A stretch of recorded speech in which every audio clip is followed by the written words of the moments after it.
Hey, I'm Chris Moore, your intentional investor, and here on my YouTube channel, we talk about surges of income and how to make money above and beyond your monthly income, your paychecks, what you do for a living, whether you own a business or you work for somebody else. How do you make money beyond that? How do you make money that can go directly towards investing and growing your net worth so you can eventually escape being stuck, essentially? And that's what we're going to talk about today. Just watched a documentary called Surviving an Unlivable Wage, where it talks about kind of how we're trending as a society and moving towards a lot more people are struggling because of inflation, cost of living increases, and the low skill, low wage labor market where people are going to restaurants and retail and working at these local businesses where they're not even able to make enough money with two incomes. They're working multiple jobs, and everything is so expensive nowadays where it's just becoming unbearable. I know people that work for me and some of our companies are having a hard time. And it's not that they're making any less money than they made before, but everything is just so much more expensive. So I kind of want to just chat about that a little bit. And I know you had some questions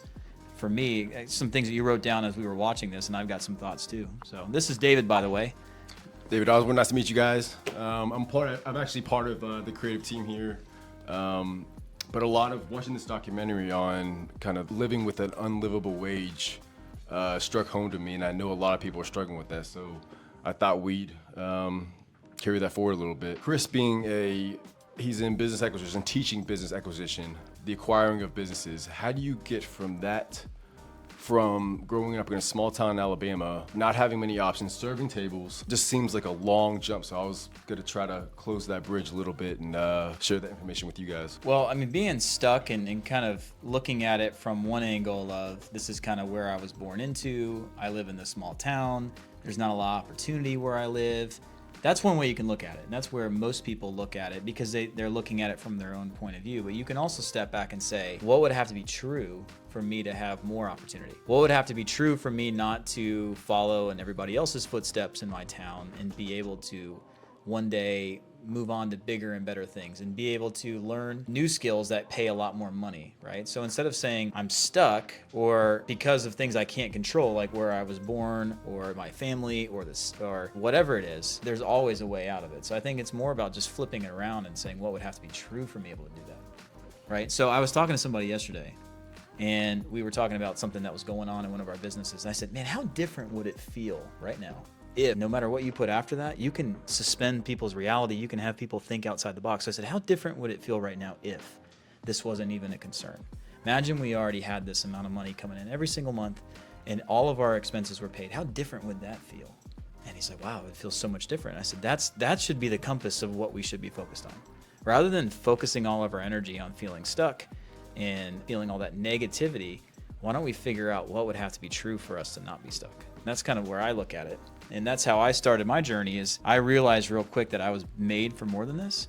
And I realized that the marketplace will pay me big money if I knew certain skills. So I stopped focusing on doing the things that kept me stuck. And I started focusing on getting better skills. Just some thoughts. I think a lot of, even me personally, it's like, if you're not making enough money, work harder, right? Go get a better job. And I think one of Chris's gifts is really being able to take a step back, see the situation holistically, and be able to reframe everything to his advantage. And I think that creates opportunities and opens awarenesses where these few options of growing up a small town, you look at it the right way and you are in the perfect spot to pursue greatness. Yeah, so I think a lot of it's, opening your perspective, exploring new ideas, and then seeing what sticks on the wall. Let's take a step a couple thousand years back, right? Let's go back to medieval times. And I thought it was interesting. They didn't just go to school for the sake of going to school. They didn't just go do a job for the sake of doing that. They actually found who they wanted to be when they grew up, and they went and impressed themselves on this person and became their apprentice or squire and started learning under the people that they want to be like when they're older. Whether they want to be a blacksmith or the farmer or the knight or a warrior, whatever, they kind of paved their path to focus on getting around the people who are already doing what they want to do, doing whatever it takes to get in front of them, work for them, earn while you learn, and then be able to step into their shoes. But nowadays we go a totally different direction. We're going to college and we're doing what the society wants us to do, which is go to college, get a good job, whatever. I know that's changed a little bit recently, but what if people just stopped and said, who do I want to be like when I grow up? And looking out there and finding these amazing positive role models, maybe they're affluent, maybe they've just impacted a lot of lives, and say, what path did they take? How can I get and learn from that person directly, rather than choosing what college they want to go to because of the girls or the sororities or the parties, or even I've been told from my guidance counselor that if I go this direction, they make the most money and I don't have to work on Saturdays. Like, why are we making decisions based off of that stuff compared to looking at who's already done what we want to do? Yeah, but I think you're right, though. I'm weird and I think differently, but I think we've got to start getting weirder and thinking differently. Otherwise, we're going to continue to feel stuck. Yeah, I think you nailed it on the head. You think for yourself, essentially, where a lot of us, we're all conditioned to, I was talking to my 9-year-old daughter about this, about her school system. They teach you what to think and not how to think. And I think you exemplify that perfectly. So where you are at now, when you were serving tables around 20 years old to where you are now, did you see yourself wanting to acquire businesses and kind of be an investor? Yeah, I did. Yeah, and I had awareness of where I was in the moment and how do I use this experience to get me closer to where I want to go. And I think that's the difference, is being aware of it, right? They say alcoholics, when you go to AA, the first thing you've got to do is say, I'm aware I'm an alcoholic. Otherwise, you can't grow. So I think being aware of where you are and how these experiences can lend towards the next big thing is huge. So when I was a restaurant manager, I managed 11 restaurants. I used to tell my employees, like the younger kids, I'd say, listen, no offense to anybody here. Do you see Miss Judy over there? How old is she? 56, right? She's still doing this. Do you want to do this at 56? I'd seriously say this to my employees. No. All right, so what should your focus be right now? Come to work and learn and have fun and get better at it, but what should your focus be? They'd say, well, we need to stay in school. I said, yeah. So when things come up in your life and you look at this as a way you can make money, I want you to remember that you don't want to end up like Miss Judy or the lady who's the greeter at Walmart or the person who's had to come back out of retirement and they're standing in Home Depot in the aisles and helping people find stuff. Like, maybe they're doing that because they want to. A lot of people are doing it because they have to. So your decisions today dictate whether you're going to end up like that person right there. And I used to tell my employees that. It was probably bad. And when they asked for like time off for spring break, I wasn't looking at, wow, I'm understaffed and no, you can't do that. I told them, this is only a speed bump in your life. You can learn from it and learn skills that'll pay dividends in the future, but enjoy your life. So yeah, go take the vacation, go to spring break, go be a kid, but just don't get stuck in this cycle of loving having cash every day. And it's cool because everybody parties and like, right. Yeah. So going back to being when I was 20 or 19, 18, waiting tables, I looked at it and I realized really early, like, this is not what I was meant to do, but wow, I'm learning some really cool things. I'm having this positive feedback loop as I'm getting better at it. I'm making more money. And that fed me even more. I realized that I like performance-based work compared to worked at Walmart for 3 days. And I realized that was not the right place for me. And there's a lot of good people that work at Walmart, but for me, I need to be able to climb my own ladder. I need to be able to be actually compensated based off of how much value I bring, not how much time I bring. So for me, I looked at it as a great thing. I realized that sales and performance-based pay can make me a lot more because my average earnings per hour is probably $25, $30. I'm 37, so that was 17 years ago. That's a lot of money per hour compared to working anywhere else. I realized that $2 an hour plus tips equals like $30 an hour. I'm making a lot more money than everybody else. Mm-hmm. And when I went into management, I took a big step back and I realized that performance-based pay was what I like to do. That's why I've been doubled down in sales and in marketing and learning how to make a lot of money in big surges of income, because I can do it without having to have time as my measurement.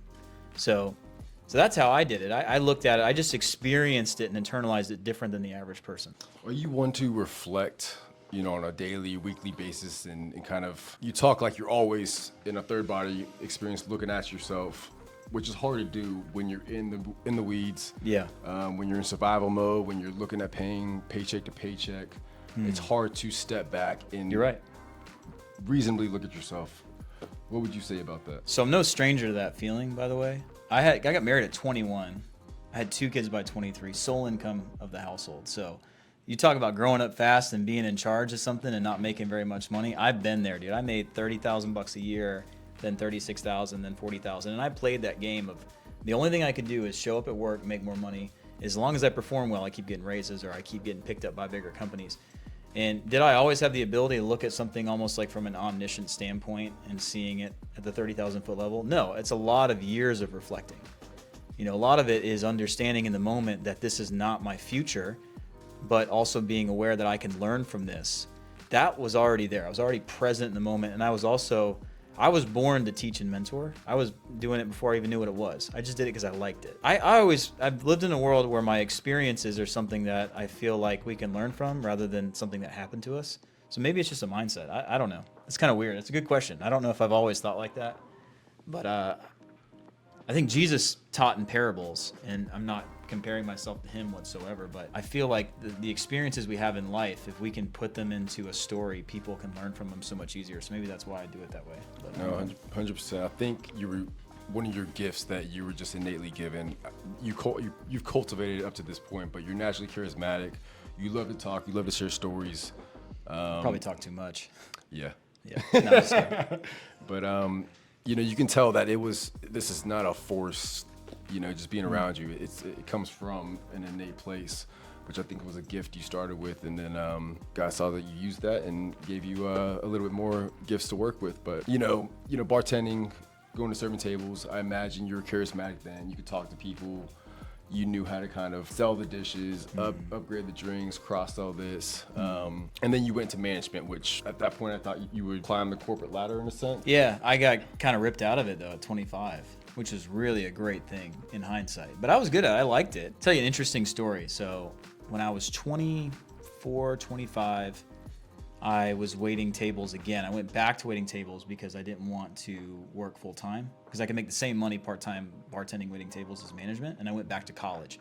And I did really well in college. I had a 4.0. I had 2 kids at home. It was a very different experience. I looked so young back then. Quick story. I looked really, really young. Couldn't even grow facial hair. I walked into UAH and I was a freshman at 24 years old.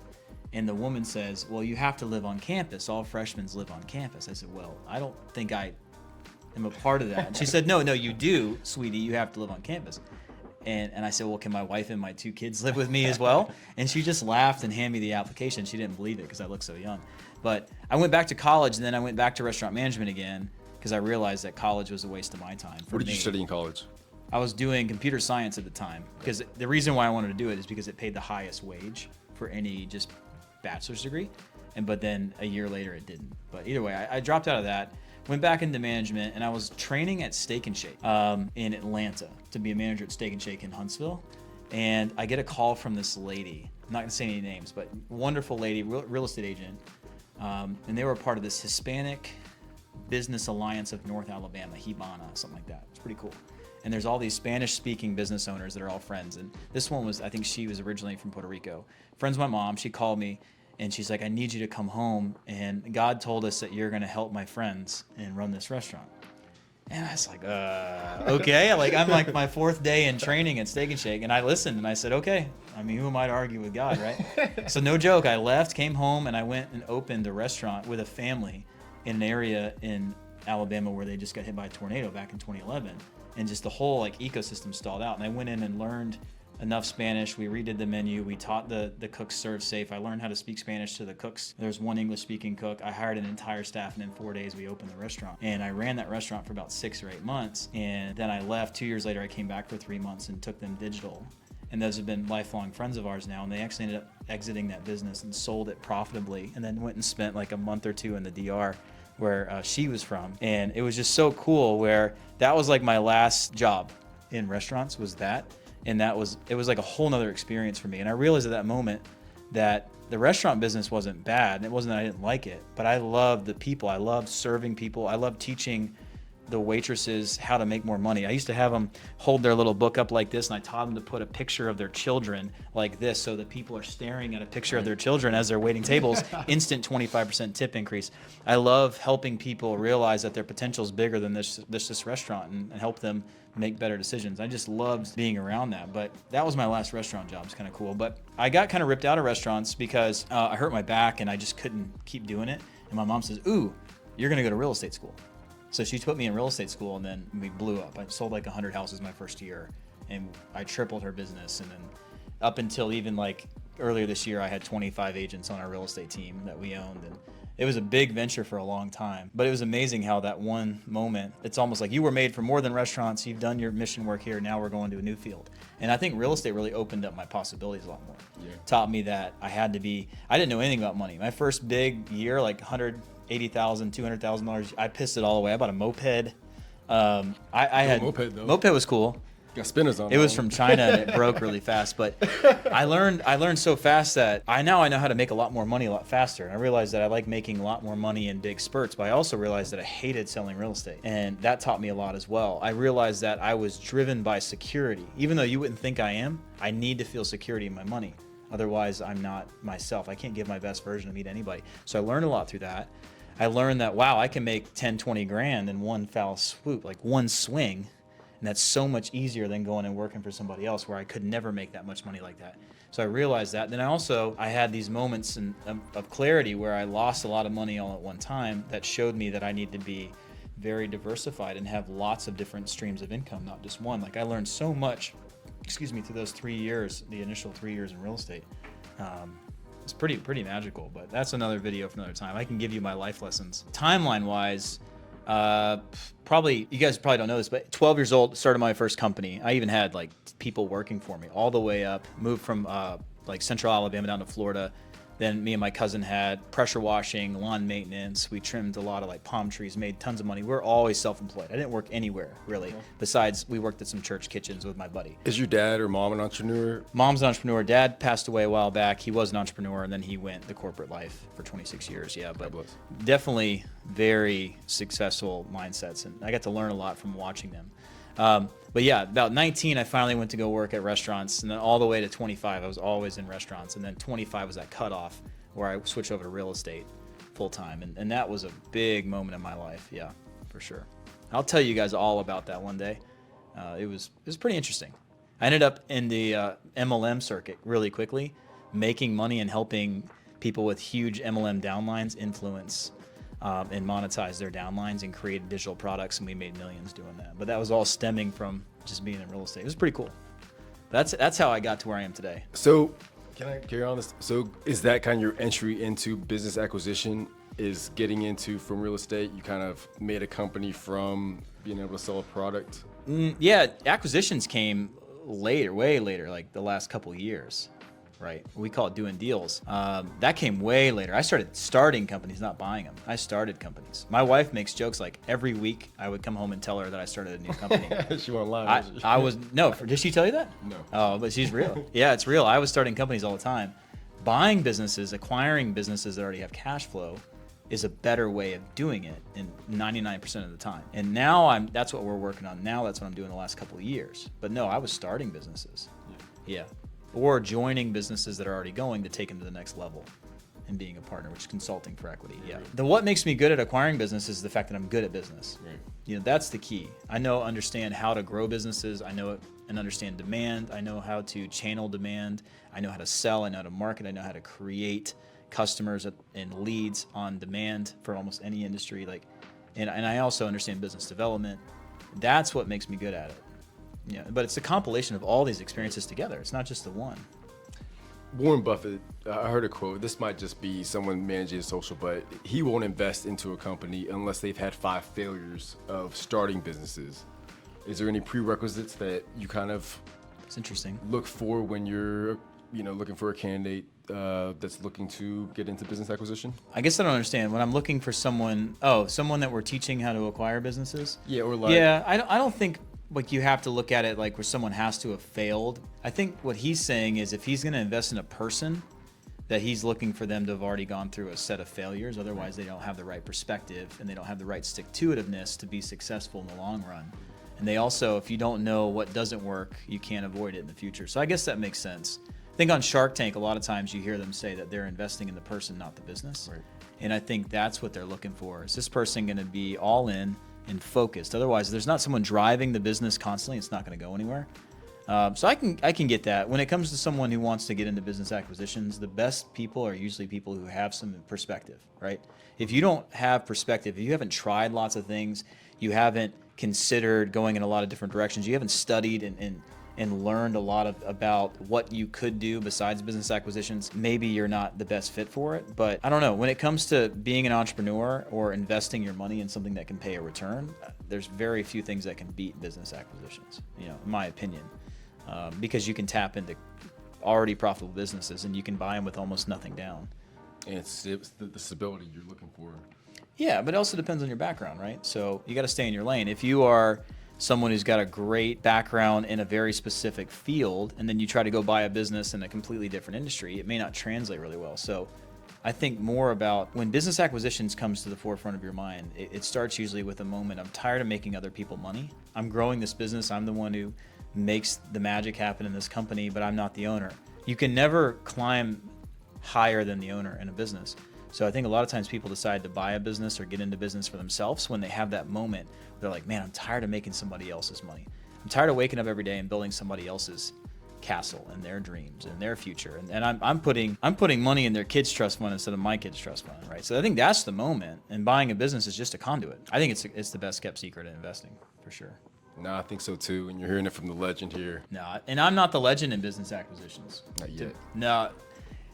At what I do, I'm world class, 100%, and I'm partnered with the best person there is in business acquisition, which is Carl Allen, and he's been teaching me. And then other partnerships I've had in the past with my marketing companies and Clayton and all these other people, we've all learned together. We all grew together. Our experiences in teaching each other and kind of polishing each other up like diamonds is kind of how we all became world class at our own thing, right? Think about like a football team. If everyone was a quarterback, you guys would lose every game, right? So I don't have to be the quarterback, but I'm the best running back, right? So for me, I'm not the best at business acquisitions in the world. I'm not. Carl is, but he's my partner, and what I am able to bring to his world makes him even better. So I think it's just a team effort. Absolutely. Yeah. But y'all share a singular vision, singular mindset. Yeah. That keep y'all on the same team. Yeah. We've got lots of businesses together. You know. So David, good talking with you. And I like these reaction videos because I think it stems really good conversations.